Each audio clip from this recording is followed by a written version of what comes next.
From the center of the galaxy, this is Ken Napzok, almost choking on his drink.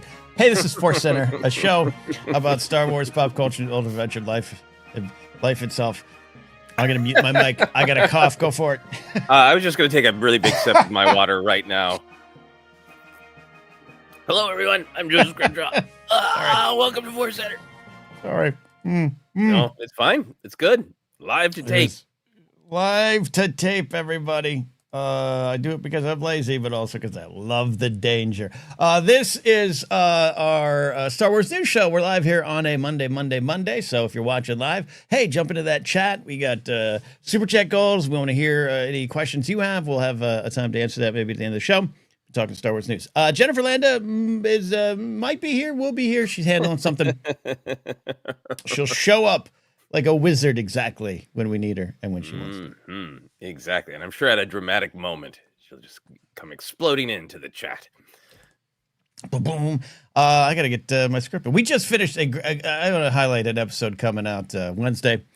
We have a new episode of Star Wars Ranked coming. And it's our favorite Force Awakens moments now through the lens of 10 years. But also, it was really, Joseph, our first chance to actually rank moments from Force Awakens. We've done a lot of other rankings around Force Awakens, but our first time to actually talk about moments in a while. Yeah, this will be shocking to people who've been with us for a little while, but it went a little long. Not really. I mean, compared to what we used to do is, not 3 hours, but that's true. Really fun. Really fun to revisit a lot of those moments. That's true. All right. I see. Well, when she gives me a thumbs up, I'll bring her into the studio here. There you go. All right. Here she comes walking down the street. Hi. Hello. Hello. Welcome to real life. It's Jen Landa, everybody. It's Jen Landa. Hey, Jen. Hi, thank you. Apologies for my tardiness. No problem. I called you a wizard. Great dragon upon your entry. Sorry. There it is. I pressed the wrong button. Yes. Is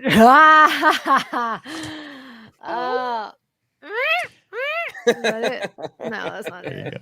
I think that's one of the noises mixed into the most recent version of the Great Dragon Roar. You don't want to disturb your neighbors. Tell that to Kanji Club. All right, I was just gonna get into an ad read here, but the ad read is our own merch shop. That's right. Today's episode is brought to you by Fourth Wall and our merch store. Links down below if you're watching on YouTube, or seek it out at this link: ForceCenter-shop.fourthwall.com. It's the holiday season. Get something to celebrate ForceCenter and Star Wars and wear it out in public or drink from it in public. I've got the old classic Speculate Responsibly t-shirt, which is from our TeePublic shop. Technically still exists, but check us out at Fourth Wall there. Fourth Wall indeed. We're also got goals on YouTube. 10,500 subscribers is what we're trying to do. I don't want to burden Joseph with that today. Let's talk about life adventures. We got Star Wars news coming up. Jen, do you want to go first? Your life adventures are crashed into us like an asteroid against a TIE fighter. Oh my gosh. I have no life. My break was literally spent studying. Oh, Group presentations, y'all. Like that. Ooh. Oh my gosh. Yeah. And I have great classmates. But we're all struggling in our own ways. So that was my break. I can't think of anything. I went and saw Wicked. Nice. Did you enjoy it? Yeah, it's much darker. For those of you who have not seen it yet, it's much darker, and I haven't seen the musical either, so I really didn't know what was going on. Yeah, it was emotional. Much darker than The Wizard of Oz, or the first half of Wicked? Than the first half. The first half is a lot of fun, popular, like all that fun stuff. This S gets real. So it's just got real. It takes away from the gravitas when I'm like, S gets real. You know what I mean? I don't curse. We do. Well, you could curse on the show, but I don't know who is around you in your studio that will hear those words. That's the problem. Yoda. Yoda. All right, that's an adventure. Studying through the holidays, seeing a film. Did you go to a theater to see it? Oh, we did. God, that's hard. That's hard work, Jen. That's a lot. Yeah, it was in that moment when I heard somebody sneezing multiple times. Another person down the way was an older person who was narrating everything that was happening while opening a really loud plastic bag. I'm like, we ain't in the arc light anymore, folks. Nope. But no. There's hope. It's coming back. Oh, man. Oh, where did you go? Oh, Which really? AMC? Yeah. Oh, we went to downtown. Okay. Downtown. Yeah. So, it was good. At least there's people there. Have you guys heard about this movie theater? I don't know if it's for all of you listening. There's a movie theater where it's set up like the Volume. And apparently they're going to be streaming The Matrix for like, I think the tickets are $65 and you go watch The Matrix on these. It's kind of like, I think the Sphere. A friend of ours went and saw a football game broadcast. Oh, but it's so like, yes, and it's the football game that's so realistic. Like they have special cameras. Yes. And so it looks like you're on the field. Yeah, I've seen that for wrestling events too. I didn't know they did it with theaters, with movies. Yeah. Okay. They're doing it with The Matrix. But it was like the screen was just The Matrix, but then around it was like all this other trippy stuff, which seems very distracting. I don't see how that would be enjoyable. Yeah, I want to try for sports. Because it looks like you feel like you're in the stadium. Yeah, I thought he was. Like they have special camera set up, so it's like if a football player runs past you, like you feel like, oh, he's gonna step on me. Like, yeah, that'd be fun, right? He went to Michigan. Yeah. I thought he was at the Michigan game. I'm like, wait, I didn't know he was there because he was like posing on the field. No, it was just the Volume. Oh, shared reality. Soundwave 815 says they're calling it shared reality screenings. Now, if the football players could reach down and take people's phones away during the screenings, that would be the thing. Yeah. Yeah, Jen, you're describing all the reasons I still struggle to go to theaters, even though I want to support the film industry. And I love going to see it, that experience. The coughing, the hacking, the loud snacks. I know not everybody has, great film options, screening options to where they are, but it's AMC. Sorry, I know some people like AMC. It's AMC just like not having anyone really working at their their films to like come through and say, hey, put your phone down. That I go to a lot of screenings that are great at more like revival houses and. The Egyptian, if you're in LA, man, if you can see a film at the Egyptian, it is fantastic. I saw Wake Up Dead Man at the Egyptian. It was great to see in that screen. Yeah. All right, Jen, quite the adventures. You're home. You're home. Yeah, I didn't have. Yeah, no, I talk about in the episode a little more coming out Wednesday, a little more detail, but had a very quiet, low key Thanksgiving as planned. I don't do the holidays much anymore, so it was me alone for about 55 hours before I actually saw a human in person. Talk about it in a little more detail, which was both, like I said, planned, relaxing, but also by the end, I think I was talking to my dog a little too much. My dog was like, just go find a human. This is more human stuff. That's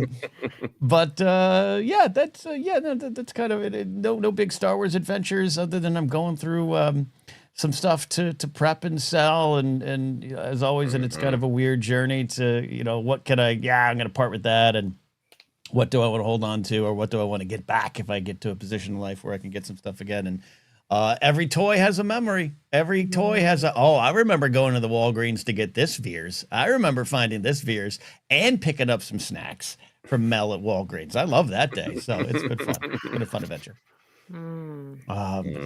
Joseph, Thanksgiving, theaters. You went to the Egyptian's great. Good experience. Yeah, very good experience, and I enjoyed Wake Up Dead Man very much. I went to on Wednesday at 3:30, and it was relatively full. So yeah, and I enjoyed it very much. That Rian Johnson, turns out he's a real good filmmaker. My wife and I haven't had much time together, so it was really nice to have. She makes a nice Thanksgiving meal, and I helped a little bit. I cut some carrots and some mushrooms, and I bought an apple pie at the store. But sometimes my wife wants to watch more traditional things for like our Thanksgiving meal. We sit down and watch something. But there has been a double feature that I've wanted to do for a while. As I spend even more time thinking about film. I wanted to watch what it was allegedly, one of the very best films of the 20th century and allegedly one of the worst back to back. So we watched Citizen Kane and Plan 9 from Outer Space. And it was fantastic. They're both Wow. amazing and unique in their own ways, and they have thematic connection. They're both about structures trying to deny reality. It's fascinating stuff. So it was nice to have a little bit of time off with my wife, because it's been a while, and she's gonna be busy a lot. The only real Star Wars adventure I have a show and tell. I went to my local bookstore, used bookstore down the street from me, because they had put on their Instagram that they had this book, and it's like, I don't think I'm familiar with it, and I'm sure some people in our listenership are. It is a journal of the making of The Empire Strikes Back. Oh, that's yes, by Alan Arnold. And I was like, okay, I don't think I've ever seen that one or really know about that one, so I'll go look at the store and see if they still have it. And I kind of thought it would be like kind of some of the stories we've all heard, and basically a picture book. Jennifer, maybe you know about this one. It sounds like you do. Yes. So Alan Arnold's like just this, in 1980, this like older journalist man who just traveled with everybody. In the first chapter is him being like, I didn't really, Star Wars sounded dumb. And then I saw it and it was really quite impressive. So I was happy to do this. The first chapter is him just like getting on a train in Bergen, Norway, and traveling to the filming location, and like analyzing the banter between Mark Hamill and his wife and Carrie Fisher, and just like grabbing people with random interviews. And he spends the first chapter talking about how like none of the stars or Gary Kurtz's wife seem to be paying attention to their suitcases. So I got everybody's suitcases off the train, and I don't know if they even would have got their suitcases off the train without me. So it's like this very, very, it isn't this polished, like it's like a book that's a Rolling Stone interview, article. It's not just the making of, here's how they did the Tauntauns. So I read the first chapter and was like, this is amazing. I think I have to swipe that from you or find it in a used bookstore myself. That's amazing. So Jennifer, this is on your radar. Oh, it's been on my radar, and I finally found a copy on, I think it was eBay or Mercari, and I bought it.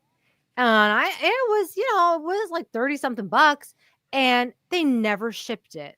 And I waited and I waited. I was so devastated because it's really hard to find a copy, especially within like a decent price range. But yeah, I had heard stories about it. Like you feel like you're a fly on the wall, and like it's kind of like the untold story. I mean, you don't get that kind of like unfiltered content. Well, you can't with older Star Wars, you can maybe find it, but yeah, I mean that's special. That's that's great. I was flipping through it just to see what it was like, and I flipped to one passage where he's interviewing George Lucas about like doing the sequel, and this is in 1980, and George goes on the thing that he does sometimes of like I like little experimental films, and I got sidetracked into doing this, and he says, I thought after Star Wars, maybe I should just sell it and let somebody else finish the story. Maybe I should just be done with it and sell it to a big corporation. In 1980. It was amazing. There you go. There you go. Wow. Stories to emerge from that. We'll have to all read that and then do a Star Wars ranked on best revelations from this old journalist. Great stuff indeed. All right, well, let's get to some Star Wars news. The reason we have gathered here today, we're going to get into that. I do want to highlight Tyler's super chat. Thank you for the kind words. He says, thank you for making my Monday less painful. May the Force be with you all. Yes, absolutely. The Force is with us all as we start a new month. I can't believe that. All right. Star Wars news. Some smaller news items, I would say, but also very fun to discuss. I don't want to call this first one fun to discuss, but the great mother actor Claudia Black from Ahsoka will not be back in Ahsoka season 2. She, speaking to bleedingcool.com, and then when asked about season 2, she gave this update. And I'm pulling from a larger section there, of course, but highlighting a key word or two here. She says, well, I'm going to be transparent. They picked up season 2, picked me up with it, and then Disney, which is structuring things differently these days, could not pay me what I needed to be paid as a single mother to keep all my responsibilities going at home in Los Angeles because they were filming in London. It was not something that they could make happen, and therefore I had to bow out for season 2. She added, added, they call it show business for a reason. It's like 90% business and 10% show. They could not sadly support a single mom, and I'm very sad about that, but also understand market forces being what they are and the very delicate time in the business to even be able to afford to make anything at all. We all had to do our sums and move on. So this is an important character to Ahsoka season 2 with the Night Sisters and the witches and the Great Mothers. But Jen, your reaction to the news, the business, the 90% business, and the 10% show. Yeah, it's an unfortunate reality. And I bet you it was probably her agent who was like, we can get more. I've had that with an agent I adored. And he lost out on a job for me because he was like negotiating. And he was like, you know what? Forget it. We don't even want it anyways. I was like, actually, I would have liked anything. Sure, I would have taken it for scale. I don't care. Yeah.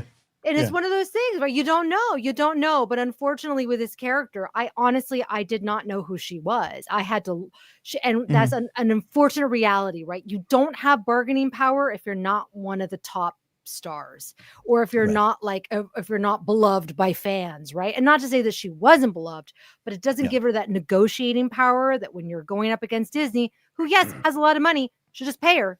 They're not going to. Like that's because they don't have to, because they can find someone else and put in the makeup. Sucks. Yeah, she's well known within circles. She has an impressive resume, video games, Mass Effect, all these things. People celebrated her being it, but yeah, this is what you're talking about the depth on the call sheets there. If she's number 1, number 2 on the call sheet, I'm sure Rosario Dawson could say, hey, I need a little bit more. That's just the reality.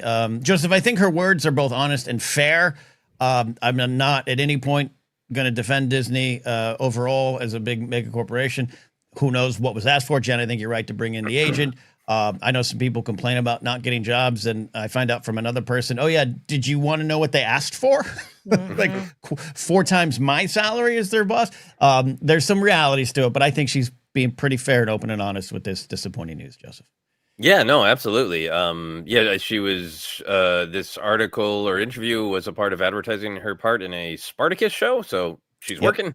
And the people who know her well, which I just don't know any of her other work. I thought this was like a really great, you can't tell tone from a written interview, but I thought this was like really great and fair, and just being like, it's the business. And I mean, I am not Disney, but but the discussions to make the budget work for the film I worked on was like, it had to start with, of course I can't pay you what you should be paid.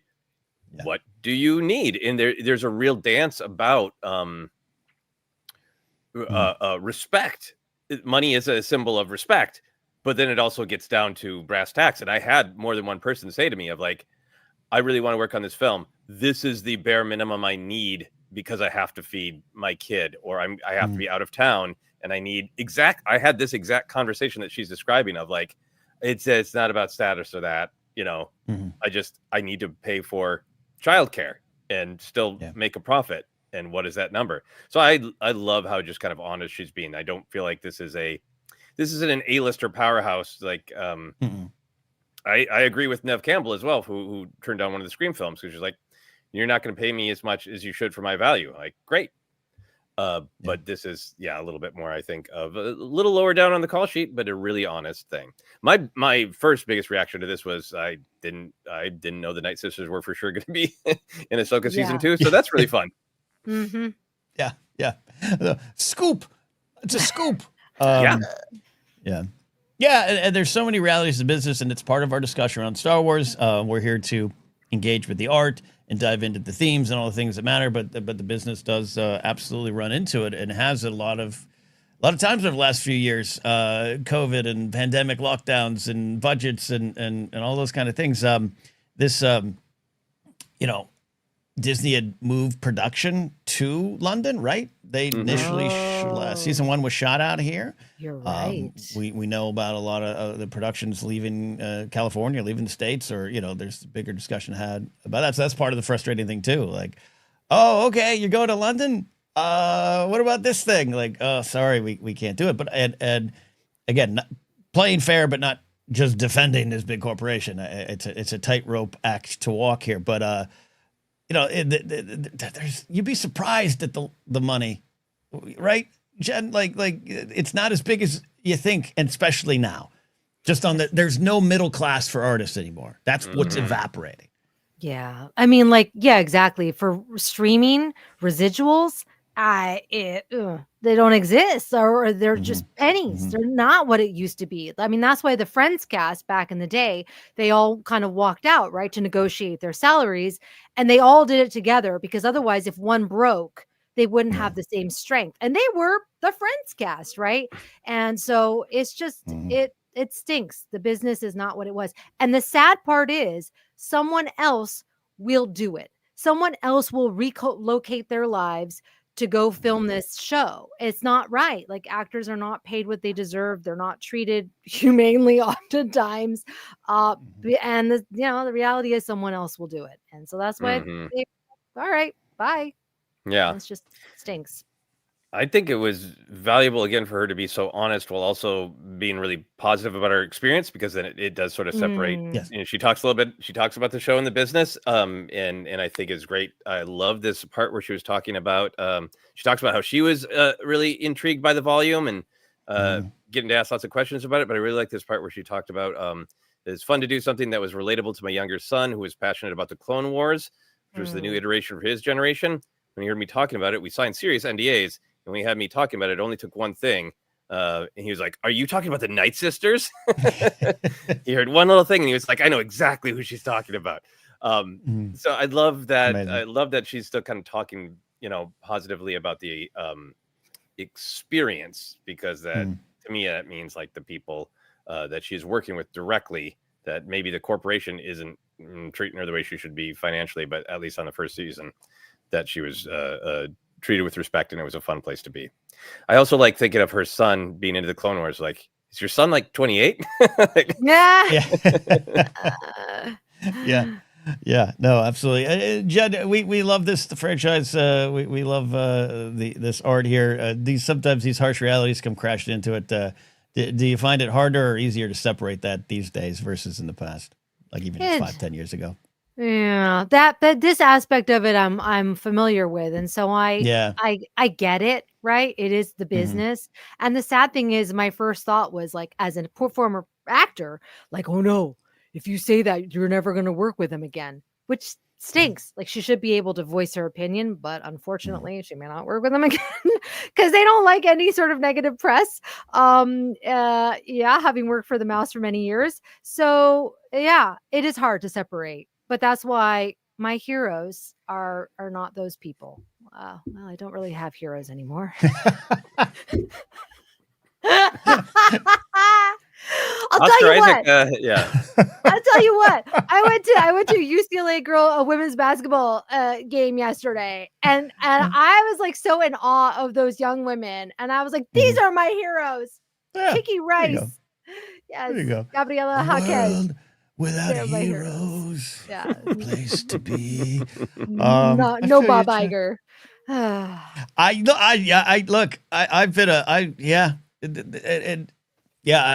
We've gone that. We've had the Iger journey here, and we were always sober of what he was, the CEO of this large company. But I always thought Bob was, I like Bob, I like Uncle Bob, and then the strikes and this and that, and. One of my favorite podcasts is The Rest is History. And Dom and Tom came over here. They're London based. They flew over here and they spent like 2 days with Iger going through the history of Disneyland. And it's a fascinating episode. But the whole time I'm just looking at him. I'm like, oh, Bob, I expected better from you. And, it's not Dave. I'm sure a lot of it's out of his hand. I think a lot of it's out of Lucasfilm's hands. This is what's also part of this too. I think in seeing this discussed, we'll see how, it's not major news. Again, this isn't like a Rosario Dawson bowed out, but I don't want to take anything away from Claudia Black and what she brought to that role. People love that character, the Great Mother, the Great Mothers. But, it's not them. But this is also a reminder of who is in charge. The Mouse House, as you say, Jen. Yeah. I think that, your question about it, separating the business from the art, like I think it's really hard to do, but I think, even though these corporations are behaving extra poorly and awfully right now, there are still people like Filoni and Claudia Black who are making art, that 10% that is show.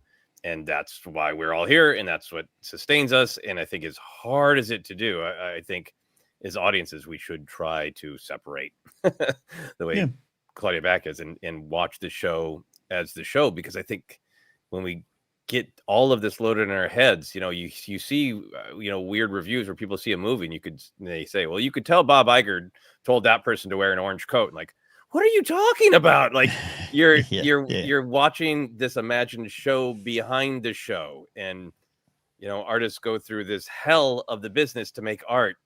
Please enjoy the art and separate it a little bit from the machine that has made it, and allow yourself that bubble to just be like an artist who went through hell made this. Try to enjoy that, and then maybe broaden out into the behind the scenes discussion. Absolutely.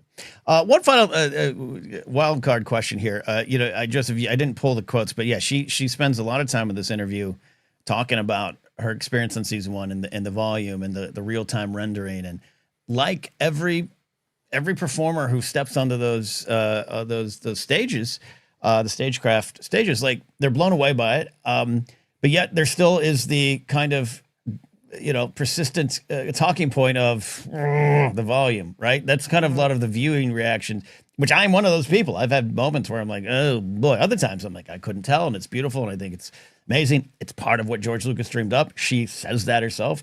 But it's just kind of a weird note. This keeps happening of those who experience it and then those who watch it, and they don't always come together. And I don't have any question there. It's just thought it was interesting that once again this kind of comes up. So I don't know, Joseph, do you want to shoot a movie on the volume? I would love to shoot parts of a movie on a volume. I think it's the same thing with a lot of things. It's a tool, and I think there's a desire right now, particularly in the business side, to make tools do everything rather than the thing that the tool is good at. And I really understand where the artists are coming from. Not only the like, oh, it's so much better than a green screen or a blue screen because you see it, you feel it, it's there.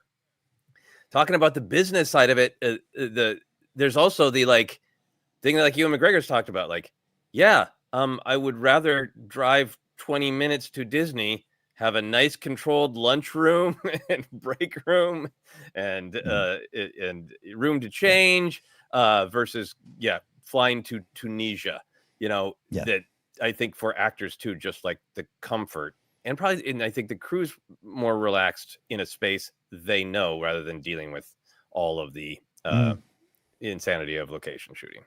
No, well said. Jen, your thoughts as an actor on the volume and your thoughts as a viewer on the volume. Please decide this debate now. Well, when I saw those pictures from that football event, the streaming reality or whatever that was, virtual reality, I was like, wow, that would be really cool. As a fan and as an actor, like you would feel so immersed.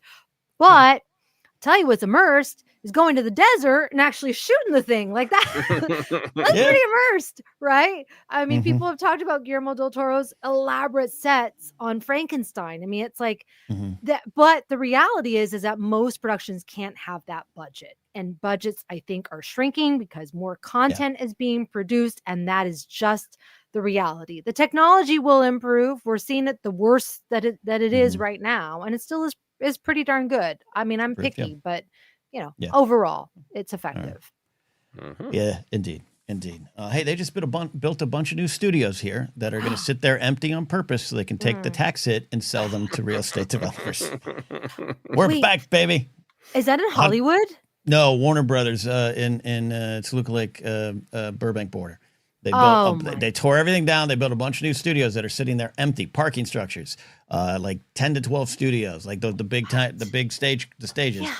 And the prevailing belief is they're intentionally they've built them to take the hit on them, so then they could write those off, sell them, and get around zoning laws and permissions, and sell them to like retailers and Blackstone and those kind of people who will develop them into some sort of overpriced apartment no one can live in. So that's really frustrating. Production is still not in this city or this state as much as we'd like. All right, well there you go. Not done with the news, but let's get to something good. Star Wars Starfighter, which comes out in 2027, got its composer. Well, on Kevin McCarthy's On Film podcast, Sean Levy revealed that Thomas Newman will be handling the score of Star Wars Starfighter.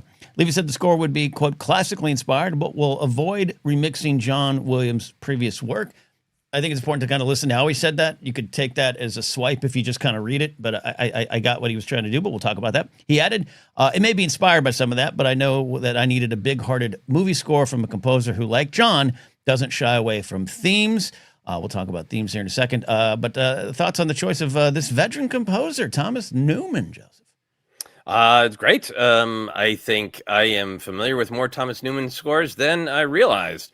Right. I think he's a really interesting choice. I think he is definitely John Williams-esque. I was going through the list of a lot of the films that he's worked on that I've really enjoyed. The James Bond movie Spectre. Sorry, Bond fans, I like Spectre. It's a controversial one. The Player, Wall-E. He's got a big mix of intimate. Oh, did he do The Player? Oh. He did The Player, so he's done a lot of like very intimate stuff and a lot of like bombastic action stuff. The reason I like Spectre is one of the reasons I like Spectre is I think it does handle like Bond's emotions very well. And there's a lot of that. I was listening to that soundtrack, that score this morning, and it is very, very emotive. One of the films that he did that I really enjoyed, my wife and I watched a couple months ago, is Bridge of Spies, a film written by the Coen brothers and directed by Spielberg. And then I don't think it made a lot of noise because it just kind of looked like Tom Hanks is sad about something in the past. It just like I don't think the advertising was really it was phenomenal. And that is one of the only Spielberg films not written where the score isn't written by John Williams, it's written by Thomas Newman. So I think that there is definitely some synergy there with Newman stepping in to do a Williams-like role. Yeah, it makes a lot of sense. As a cinephile in the late 90s, early 2000s, I was a fan of American Beauty. A little hard to watch these days for a lot of reasons, but I love his work in that. I love watching a bag float in the wind, so I'm just a sucker for that. But yeah, Jen, I like this. There's a lot of great composers out there, a lot of up-and-comers he could have brought in, but this is from Sean's heart. He's got a passion for Thomas Newman here. Classy, established. I mean, yes, somebody's saying Shawshank Redemption. Yes, heard of it? A big one. Yeah. Finding Nemo, Elemental, which has a great score. And what I think of with all these movies is really like heart, right? Emotion, sweeping, as we would say when we're typing in the music library, sweeping, cinematic. Epic, exactly. Bombastic. But that's hard to do. That is really hard to do. That's why John Williams is so brilliant at what he does, is making it sound like real and not schmaltzy or heavy-handed.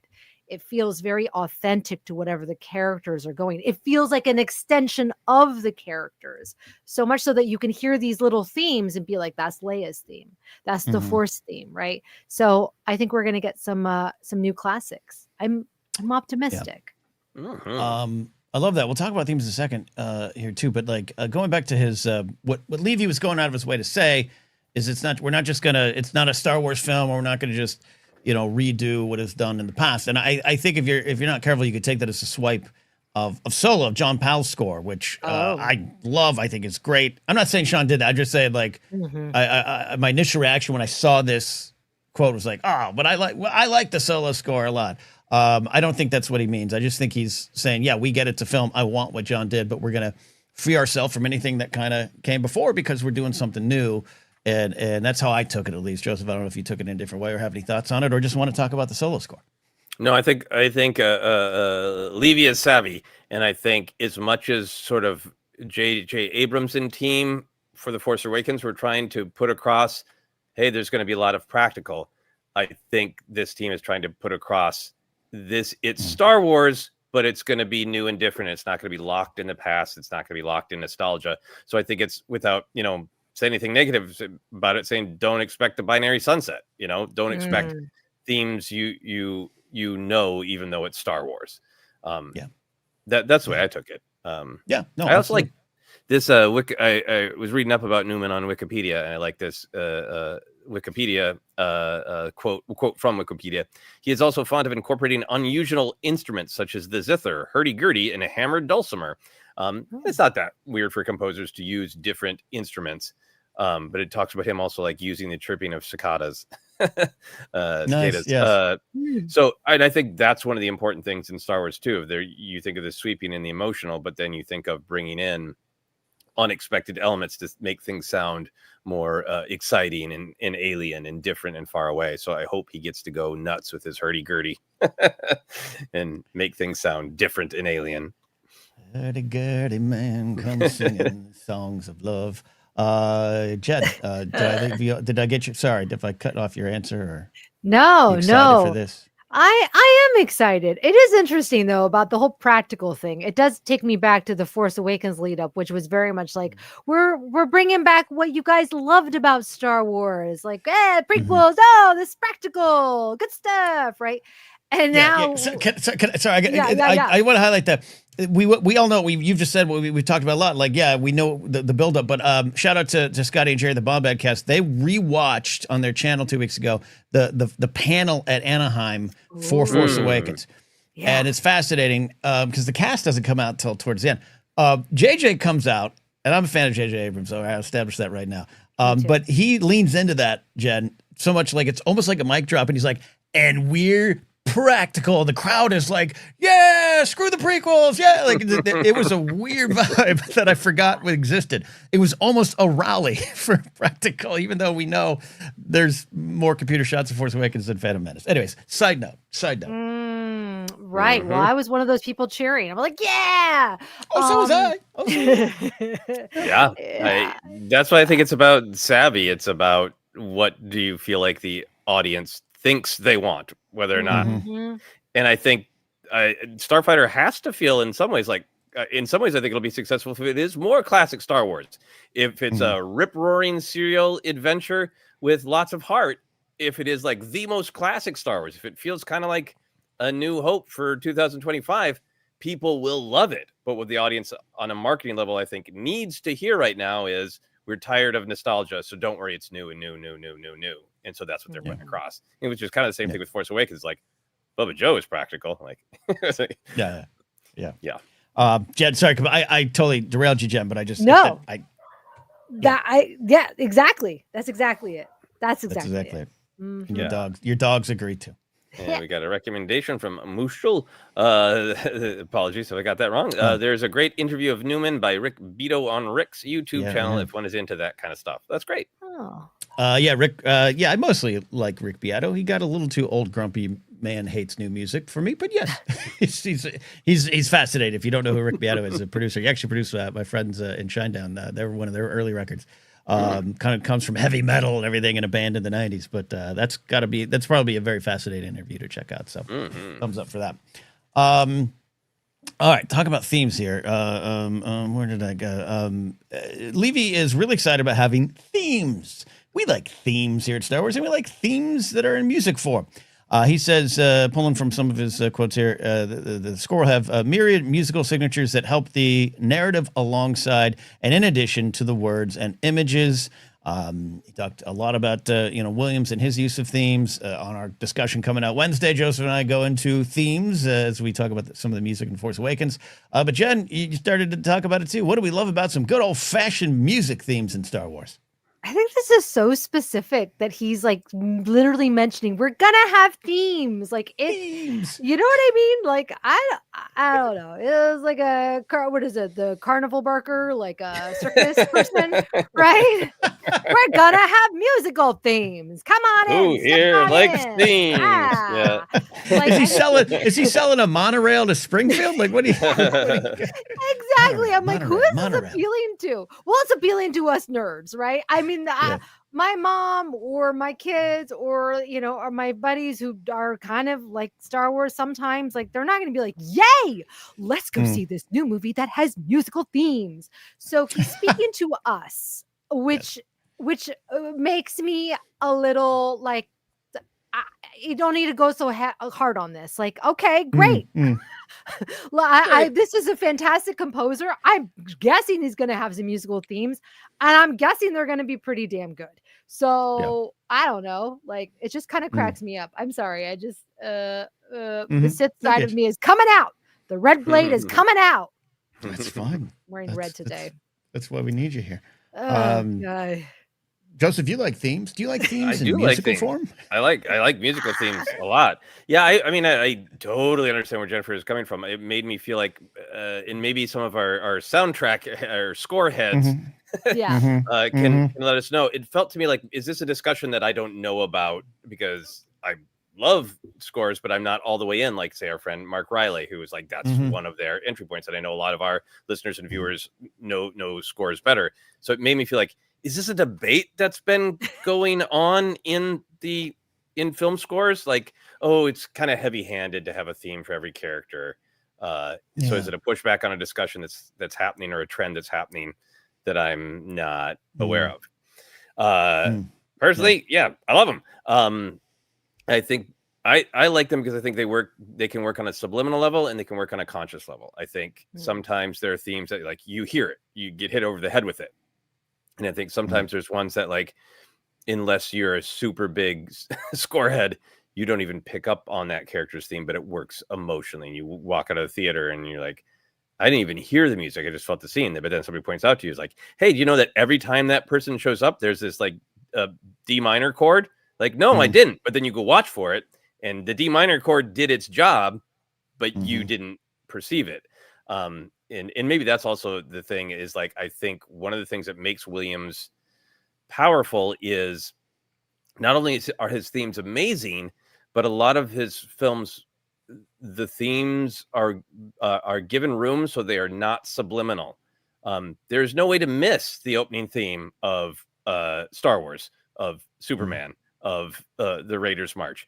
Even with interior to the film, there's no way to miss the Imperial March, because there's no dialogue, there's no battle. It is images and that music. So you would have to try hard to ignore it. We talked a lot about the introduction to Rey.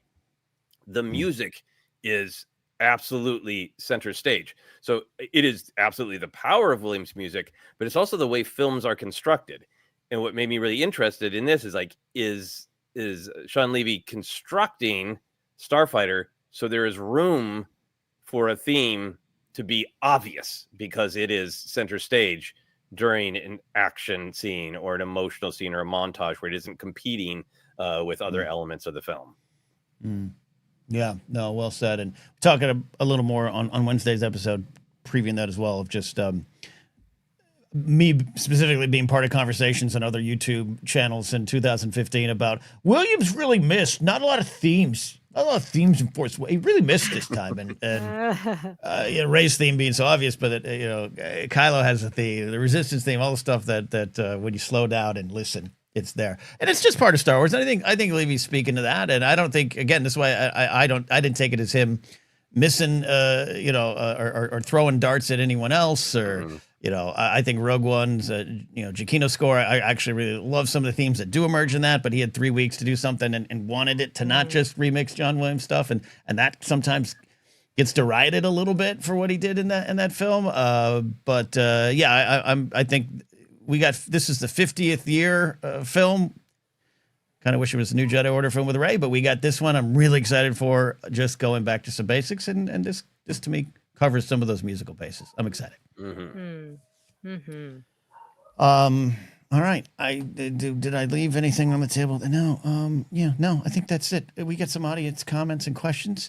If you got a question for us, a super chat, anything, let us know. Gaz said this about scores. The score for Starfighter can be original, but would be wise to stick some Williams methods of repeated character themes, exciting action, chase music, etc. Yeah, I think that's kind of where we're in alignment on there. Gaz also says, do you think, going back to the volume, I actually really love this question here. Do you think if we were never told about the volume and it was kept secret, will we still be having these conversations about it? It seems as though we are now looking for it.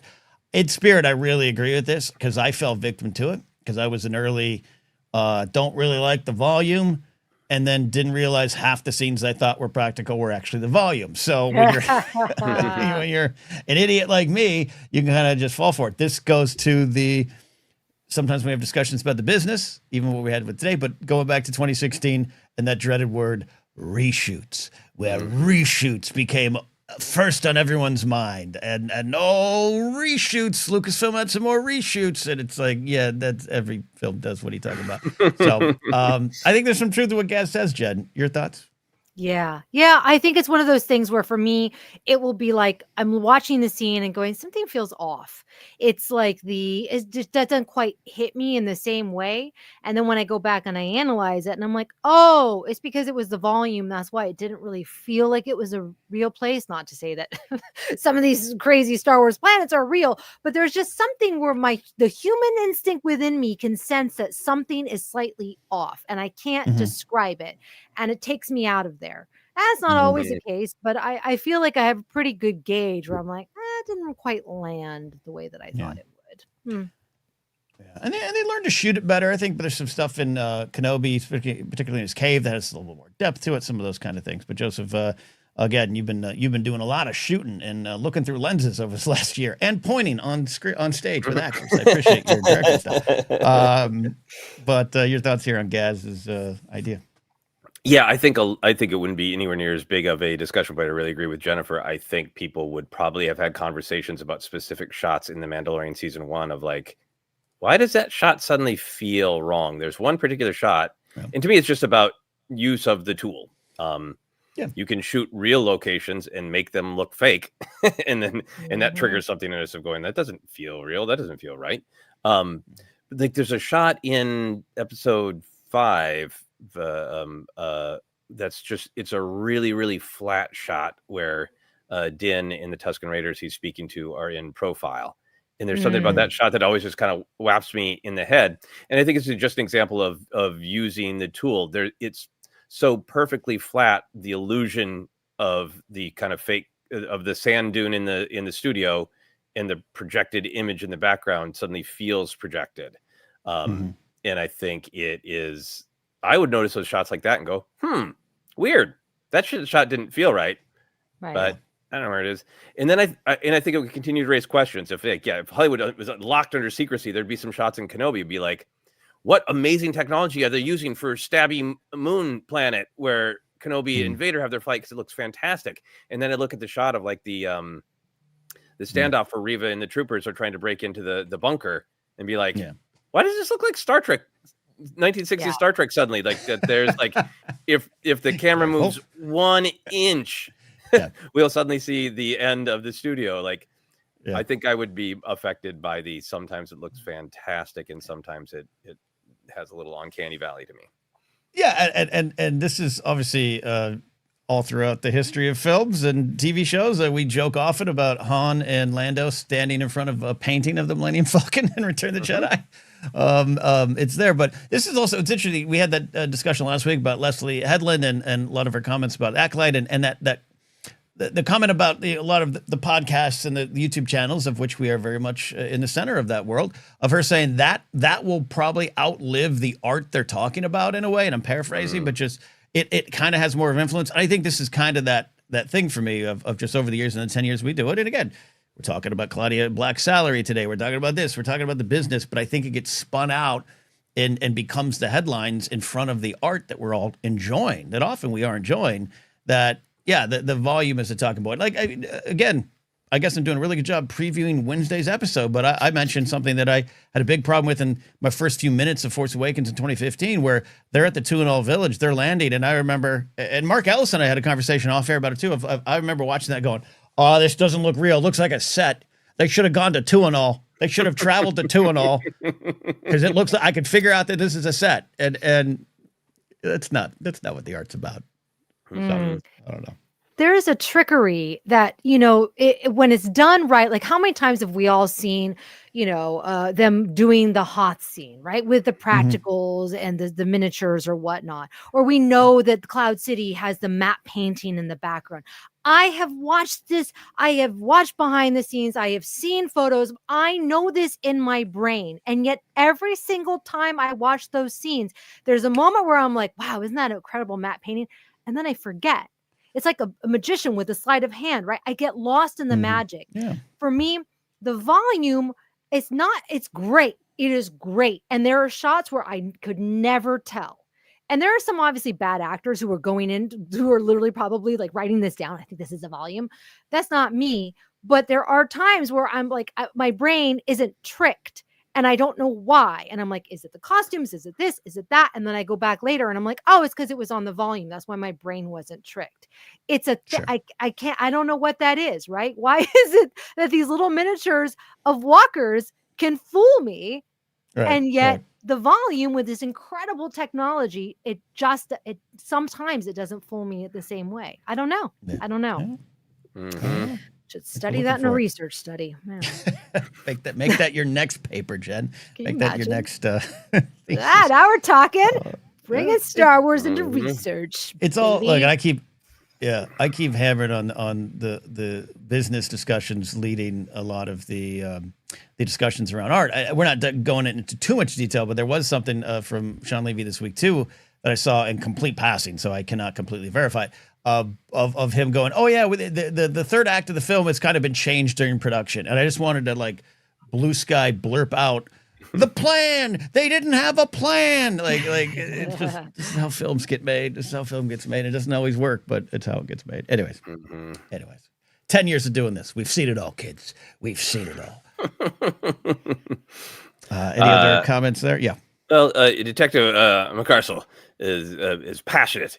I think a lot of people are looking for excuses to have their immersion broken for the sake of finding something to be angry about. I do think that is a part of it. I think there's a very sincere conversation of, I think we all want to be immersed in their things that break the illusion, as Jennifer was saying, that break the magic. And I think that's like an honest and sincere reaction to art the whole thing is a magic trick.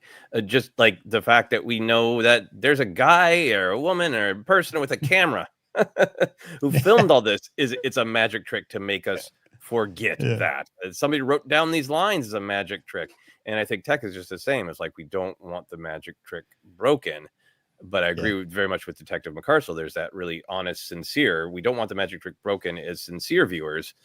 But I do think, and I don't know if it is the cinema sins, but just like or other elements, how much it is like we want to put films on a pedestal, and because we put them on a pedestal, we also want to knock them down to feel better than them.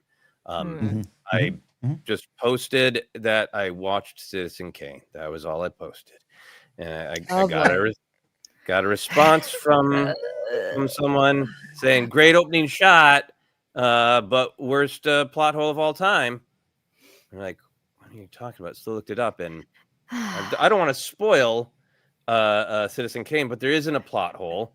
It reminded me of like, these are the conversations we have all the time. There's a commonly held belief that there's a plot hole in Citizen Kane, but there's an actual line of spoken dialogue that refutes the argument that there is a plot hole. And then there's also an artistic, like, well, there's also all these different artistic ways to look at it. Is it really a plot hole? But I was just sort of left with that, exactly what Detective McCarcel is talking about, a part of the movie going community that wants to be smarter than Citizen Kane, one of the best films ever made, of like, there has to be a problem with it, and I have to know what it is, because then I am above it. I have power over this thing that I put up on a pedestal. And I think there is a lot of that with the volume of, I want to have power over this thing, so I need to know what's wrong with it. Yeah. Anytime someone says, well, Indiana Jones doesn't really affect the plot of Rick. Get out. Get out. Get out. You're wrong, number one. 2, get out. David says, Citizen Kane would have ended the same if Indiana Jones had done nothing. Yeah, I don't know. Maybe it's because I spent an entire lifetime watching and loving and being in professional wrestling, where the illusion and the getting the buy-in is part of the fun. And then there's dedicated fans. There's some folks who are like, I just don't get it. I don't like it. And that. But there's people who spend their entire lives loving pro wrestling in order to tear it down. They should have, this is what they should have done to get that guy over there. You don't know. You bought a ticket. Watch it. Just don't be above it. Just either enjoy it or leave it. Yeah, I think you're right, Joseph. I think it helped me a lot to follow up Citizen Kane with Plan 9 from Outer Space, because Plan 9 from Outer Space is an example of somebody has a massive idea and no budget, and they're not going to be able to do the magic trick of making you forget that you're watching it. So instead, what you watch is just like the audacity of humanity to say, I have this story I want to tell, and I don't have the means to tell it the quote unquote right way. So I'm just going to tell it the best I possibly can with the tools that I have. In all these years, I've never had anybody actually think about or talk to me about the actual plot from Plan 9 from Outer Space, which is actually fascinating. And you know, there's Star Wars that made this huge advance on immersion, and then I love Doctor Who, which is also like they did an amazing job with the budget they had. But part of that enjoyment is the audacity of humanity to say, we have a tiny budget, let's set our show in all of space and time. And I think for me, if I get bothered by the volume, it's not the end of the world, because that's what we're trying to do here. All right. I want to share, James. I think this is very true. A lot of people who don't follow the industry have no idea what the volume is. And anecdotally speaking, I don't often hear them complain about the look of these shows. I think that's very true. My husband will sometimes send me these Instagram videos of people, you know, they're just like a comedy bit, right? And I'll say, I couldn't watch it. I didn't like the acting because they weren't good actors. He's like, but the joke, did you watch it for the, I'm like, I can't. I'm not laughing because I'm distracted by their acting. That's because I'm an actor, right? Like, that's my background. I think that, like, I mean, you know, like, my mom's not going to care about it. She's going to get immersed. She screams in the movie theater at every little thing because she believes it's real. but and not to equate myself with Jason Bateman, but like Jason Bateman was talking about this on the podcast, and he's like, I can't watch anything but documentaries. He's like, I get taken out of it, and I'm like, oh, that shot must have gone long, and how many takes did they do, and blah blah blah. You know, it's not good.